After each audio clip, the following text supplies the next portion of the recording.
Hi everyone, so welcome to week 14, and this is a real last week of this course. So next week there will be no course web page, and December 18th is the last day of this course. So please remember to submit your final assignment before that day. So after that, I will not accept any assignment, and I will not give grades for the final. So please remember that.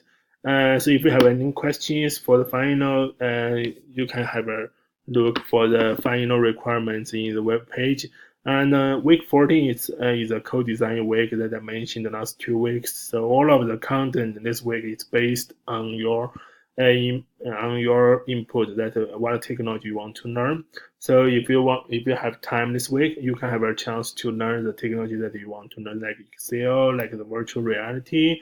And some people want to learn some accounting software. Some people want to learn about PowerPoint. So all of the content are based on your input. So that's all for the week 14 and for this course. Thank you so much for your hard working in this course. I really appreciate it.